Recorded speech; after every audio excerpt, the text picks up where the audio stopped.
အာ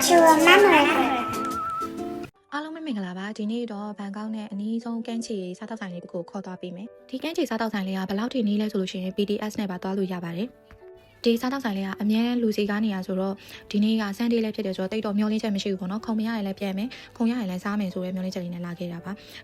အဝင်ဝမှာဆိုရင်စားတောက်ဆိုင်အသစ်ထက်ချင်နေရလေးလည်းတွေ့ရမှာပါနောက်ပိုင်းဆိုရင်ဒီထက်အများကြီးလာဖို့ရှိရပေါ့နော်ခုဝင်လာတဲ့အချမ်းလေးကတော့ cafe နဲ့ bakery ဘိုင်းလေးပေါ့နော်ဒီဘက်မှာက seafood တွေမရသေးပါဘူးဒီဘက်မှာ cafe နဲ့ bakery အေးဆေးလေး chill ချင်တဲ့သူတွေအတွက်ပေါ့နော်ဒီဆိုင်လေးရဲ့ထူးခြားချက်ကတော့အမှုပညာရဲ့လက်မှုပညာရဲ့ကိုပေါင်းစပ်ပြီးတော့ဖန်တီးထားတဲ့ဆိုင်လေးဖြစ်ပါတယ်ဆိုင်လေးရဲ့ဘယ်နေရာကိုကြည့်လိုက်ဓာတ်ပုံရိုက်ချက်စရာအပြင်အစင်တွေနဲ့ပြည့်နေနေတဲ့ arts and craft လက်ရာလေးတွေကိုလည်းအများကြီးတွေ့ရမှာပါဒီဘက်ကတော့ seafood ဆိုင်ပေါ့နော် seafood တွေအမျိုးစုံမှာလို့ရတယ်ကြိုက်တာမျိုးစုံမှာလို့ရတယ်အကောင်းဆုံးတစ်ချက်ကတော့ waiter တွေ waitress တွေအကုန်လုံးကမြန်မာအားလုံးကမြန်မာတွေဖြစ်တဲ့အတွက်ကိုမှာရတာမေးရတာအရင်အဆင်ပြေပါတယ်ဆိုင်ရင်တောင်းရတဲ့လည်းပင်လေကြီးကိုတဝါကြီးကြည့်လို့ရတဲ့အပြင် Amplish ကလည်းတောက်လျှောက် English တခြင်းနေနဲ့ဖြောပြနေရမလို့ကိုလိုက်ညီးခြင်းနဲ့လိုက်ဆိုခြင်းနဲ့ဆိုလို့ရှိရင်ပင်လေကြီးကိုကြည့်ရင်းနဲ့ငိမ့်အေးလေးနဲ့တဝါကြီး feel လို့ကောင်းတဲ့နေရာလေးပါလူတွေကတော့မြင်တဲ့အတိုင်းအပြည့်ပဲမိုးရွာရင်တော့အမိုးတွေအောက်မှာပဲထိုင်ကြတာဖြစ်တဲ့အတွက် QU ရတာလေးတော့ရှိပါတယ်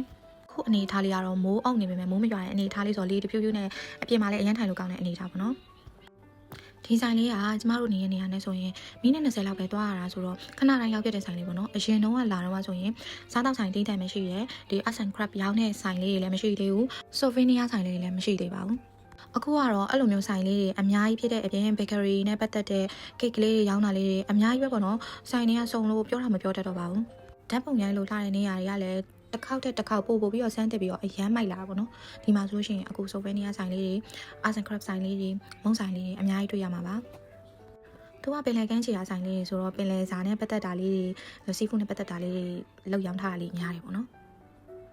်အရင်တော့လာတော့ဆိုလို့ရှိရင်စားတောက်ဆိုင်မရှိရအခုကတော့နေရာတိုင်းမြင်လိုက်သမျှအကုန်လုံးဓာတ်ပုံရိုက်ချင်စရာတွေပဲအကုန်လုံးလိုချင်စရာတွေကြီးပဲအရမ်းမိုက်တယ်ကဲအခုတော့ရှောက်ပြီးတော့ဆက်စုလို့အပြီးမှာအပေါ်တက်ကစားဖို့ဝိုင်းဦးထားတဲ့နေရာလေးကိုသွားပါမယ်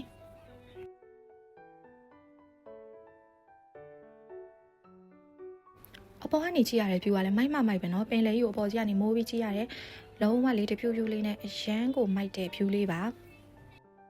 ါစားကြရမှာလည်း menu စာအုပ်မပေးပါဘူးဒီမှာသူပေးထားတဲ့ QR လေးကို scan ဖတ်လိုက်မယ်တော့ scan ဖတ်ပြီးတော့သူပြောတဲ့ password နဲ့နှိပ်ပြီးတော့မှာလိုက်ပါမယ်စားကြရဲမှာပြီးတော့တူမတော့တပုံကရိုက်ပေးရသေးတယ်ကဲစားကြရရောက်ပါပြီဒီဆိုင်ရစားကြလေးကဘာပဲမှာအရင်စားလို့ကောင်းတယ်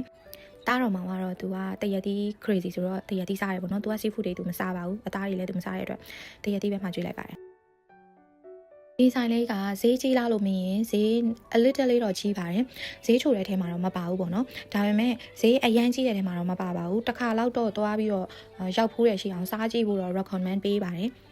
ဘာလို့ recommend ပေးရလဲဆိုတော့စားတောက်ဆိုင်လေးကချစ်စရာလည်းကောင်းတယ်ကမ်းခြေကိုလည်းတစ်ခါလေးရောက်ပြီးကမ်းခြေမှာလည်း chill လို့ရတယ်ပြီးတော့ကျတော့စားတောက်ဆိုင်လည်းမဟုတ်ဘူး arts and craft လက်ရာတွေကိုလည်းလေ့လာနိုင်တယ်အများကြီးပဲပေါ့နော်ဓာတ်ပုံတွေလည်းအများကြီးရိုက်လို့ရတယ်ဆိုတော့တစ်ခါလောက်တော့သွားတဲ့နေပေါ့နော်သူကဘယ်လောက်ထိအမှုပညာရေးလက်မှုပညာရေးကိုပေါင်းစပ်ဖန်တီးထားလဲဆိုရင် bathroom ပေါ့နော်အမျိုးသမီးအိမ်သားတွေမှာတော့မှပဲသူကအလှဆင်ထားတာလေးကတကားလက်ကင်ပို့လေးတွေကအစလက်မှုပညာလေးနဲ့သူအလှဆင်ထားတာပေါ့နော်